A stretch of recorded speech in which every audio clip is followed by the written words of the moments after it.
Ave Maris Stella.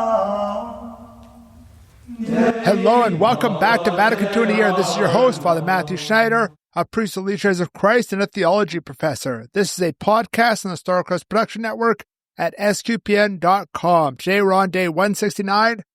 We're covering Optatum Totius 19 to 20 on pastoral training. If you want to follow along, we have a reading plan and more details at sqpn.com/Vatican or frmatthewlc.com/Vatican.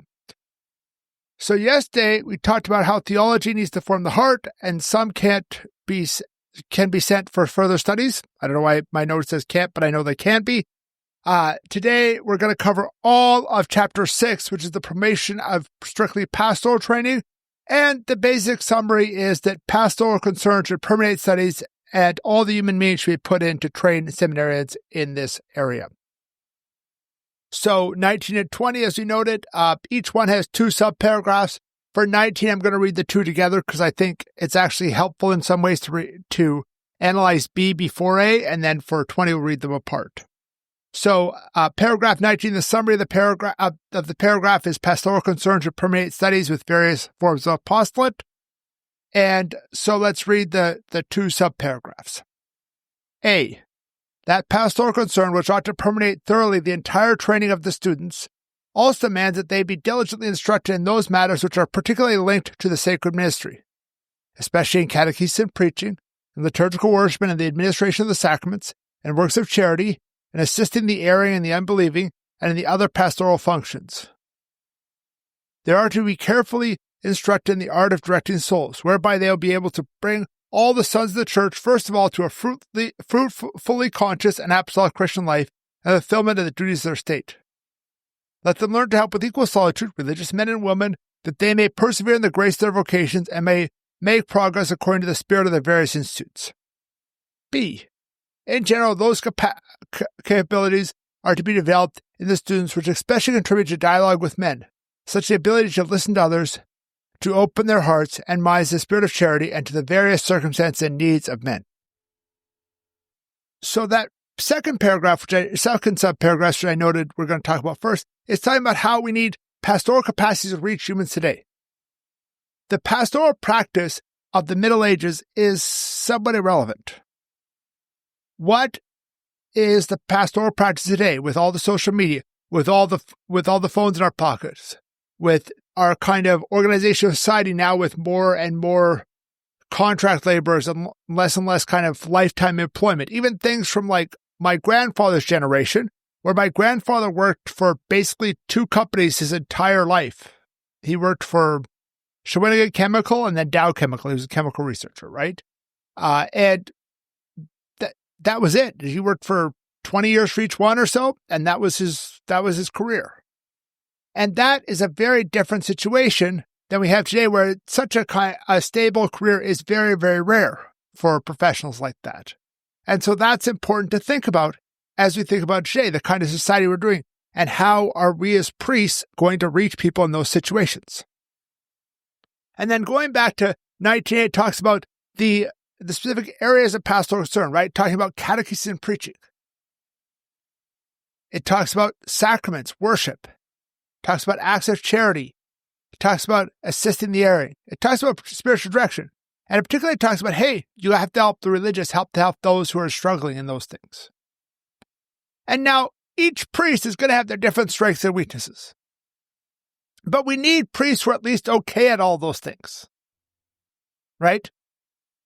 I remember when I was a religious brother, before I was ordained a priest, I was with another brother in my community, and we would do camps together, and I was much better at giving the talks and things like that, and he was much better at organizing the sports and getting the kids excited, and rah, let's chant a hymn for Jesus type thing, and that's fine. We could each do both, but we each also recognize we had different talents, right? So unsurprisingly, the guy who was more the nerdy one who would do all the kind of spiritual talks is the one who now teaches in the seminary and things like that. But there is talents and areas we are better in, but there's a certain kind of level we can hope to develop in all the seminaries, so all the priests have that. So moving on to paragraph 20, There's two subparagraphs which are kind of broken up really on different themes. And even A has some sub-themes, but we'll just summarize A as learning what the social sciences can teach for ministry, and B, learning the apostolate practically. So let's read 20A. They should also be taught to use the aids which disciplines like pedagogy, psychology, and sociology can provide, according to the correct methodology and the norms of ecclesiastical authority. Likewise, let them be properly instructed in inspiring and fostering the apostolic activity of the laity, and in promoting the various and more efficient, effective forms of the apostolate. Let them also be imbued with that truly Catholic spirit, which will accustom them to transcend the limits of their own diocese, nation, or rite, and to help the needs of the whole Church, prepared in spirit to preach the gospel everywhere. So, right, that first sentence is talking about how we need the aids of science, what they can teach us, right? It talks about pedagogy, psychology, sociology. I have had classes that were focused on each of those three. Had a week-long class on psychology, had one class one semester on popular devotions and things like that, and the professor had a degree in sociology and used a lot of sociology.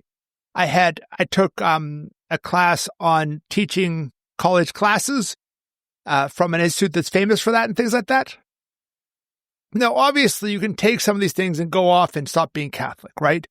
But the goal here is to be Catholic.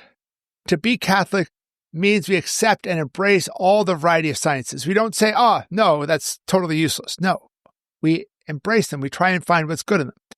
Obviously, if you start getting into psychology, start getting into sociology, there's going to be things that are not perfectly in line with Catholic teaching.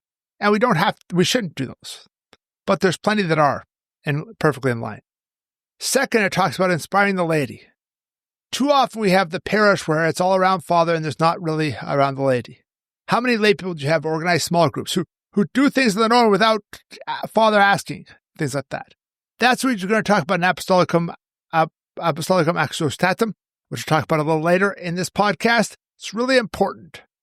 And then finally, it talks about thinking universally, not just our diocese, nation, and rite. Now, there is a certain sense that a diocesan priest is more focused on his own diocese. That's good. But we need to think of the needs of the whole church when we're forming in the seminary. So, 20b is learning the apostolate practically. Let's read it. But since it is necessary for the students to learn the art of exercising the apostolate, not only theoretically, but also practically, and to be able to act both on their own responsibility and in the harmonious conjunction with others, they should be initiated into pastoral work, both during their course of studies and also during the time of vacations by opportune practical projects. These should be carried out in accordance with the age of the students and local conditions, and with the prudent judgment of the bishops, methodically and under the leadership of men skilled in pastoral work, the surpassing power of supernatural means being always remembered. So there is the practical exercise of the apostolate. How do we practically exercise the apostolate? And it's important to teach men who are in the seminary to do that. It notes that we do that both during the year and on the summer, right? So, for example, when I was a religious brother, I would teach CCD my first years. Actually, that was when I was a novice, before I was formally religious, before I took vows. And I would do other apostolates throughout the year. But then also in the summer, right now, the brothers who are legionaries, they're being sent out to camps all over the summer, right? The ones who are in the seminary, or sent out to fundraise for the summer, or things like that. And that's an extended period. And a lot of times there's an extended period of like one whole year that isn't mentioned here. Or even for us, we had several years in my community. And then obviously you adapt these things to the age. You're not going to expect the seminarians who are 18 at first coming in to have the maturity to do certain apostolates on their own, like you might expect a 30-year-old or a priest at 27 to do. So, thank you for listening to this episode of Vatican II in a Year. This is a listener-supported podcast, and you can help StarChrist produce it by going to sqpn.com/give. You can give one-time monthly on the StarChrist Patreon. Tomorrow we are going to continue with the next paragraphs of Otatum Totius, which is paragraph 21, which is simply the conclusion, basically. It's continuous formation, the conclusion. So please join us then to learn more about Vatican II, which provide a blueprint for the Catholic Church. Go to sqpn.com/Vatican, frmatthewlc.com/Vatican, or Vatican SQPN on Facebook or X for more information on the podcast, such as playlists and a reading plan. Amen.